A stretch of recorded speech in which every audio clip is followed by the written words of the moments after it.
Welcome to your Daily 5 for Thursday, April 13th, 2023.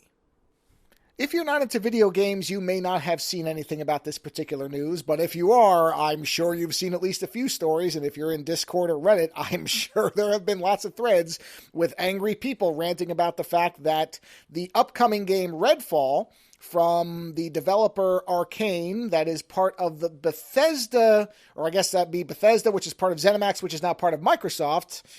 Boy, acquisitions sure make you have your head spin, don't they? But in any event, a brand new, next generation, new IP that is coming from, I'll just use the blanket company, Microsoft, was debuted, well, some footage of it was debuted by the video game outlet IGN, which many people had an issue with because it appears to be running at 30 frames per second. Now, there are some other complaints, more around the aesthetics of the actual game, because Arcane, who made Dishonored and Prey, have or at least in the past, have had a very noticeable art style. So if you played those games, they had a very interesting and unique look. That seems to be missing from Redfall, although I don't think that's what most people are actually upset about. I'm sure some are. It is, I looked at the footage. It's not that it looks bad. It does look more generic than some of their other stuff, but that could be a byproduct of having to, well, and this is a larger problem, hit a particular deadline. Maybe they weren't, or maybe they just didn't have the talent for it. I don't know. That part I don't think is that big a deal. For some people it is, but that's more of a visual thing. That's just an art style decision.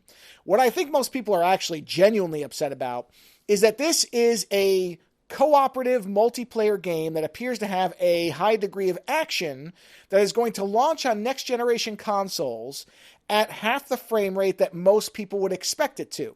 And that is with the benefit of a humongous company that acquired another company for the stated reason of infusing them with cash to be able to develop better next generation games. And here we have a game that appears to be launching at what is very much a last generation frame rate. Now, even here, you will get debate back and forth. For example, Lando can't see the difference between 30 and 60 frames when we play games. He opts to turn on the settings that have the better visual quality and doesn't seem to notice the difference in frame rate, whereas I can notice it immediately. So there is definitely you can opt for it or not. I love it when they give you the decision. You can either have all the graphics turned way up at the expense of frame rate, or if you want the action to be prioritized, you turn up the frame rate at the expense of some of the visual fidelity. That's the ideal world. Let people choose what they want. But in this case, what Arcane is saying is that they are going to, quote, deliver the 60 frames performance mode, or whatever they're calling it. I shouldn't have quoted. They're saying 60 frames will come in a later update. Now, is that any type of binding statement? Absolutely not. Have we seen these promises before that fail and materialize? We absolutely have, because we all know that what this all relies on is the game selling well. So all of this is just say anything you can to drive up the day one and pre-sale numbers, pre-order numbers, so that we can call this thing a success. Let's not pretend it's anything other than that. They will say whatever they have to that is not legally actionable to get people to pre-order and buy this game. But none of these promises mean anything. And if the game fails to be whatever Microsoft considers to be a, quote, success, we've seen other companies like Square Enix and the way they define that, even as ludicrous as it is, they can set any metric they want. So if it fails to meet whatever the success metric is, whatever that's defined as, there is next to no chance we're getting any updates. Outside of literally fixing things that are going to destroy the game. So here again, and this is sort of just a new version of don't pre-order games, but this is a perfect example of why you should never pre-order games. Or at this point, honestly, buy them day one, because if this game does not launch with a day one patch, go for it. If it does, don't buy it. Wait.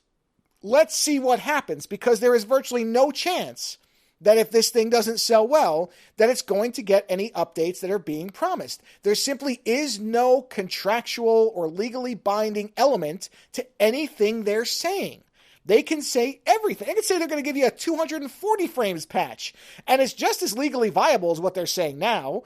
So, again, I don't think it's a good idea to rely on a publisher or a developer or a huge company that is promising something vaguely. If they guaranteed it, if they made it something where you could refund the game if the patch wasn't materialized, hey, now you're talking. But you know that's not going to happen. So again, file this under the broad heading of don't pre-order video games. Later.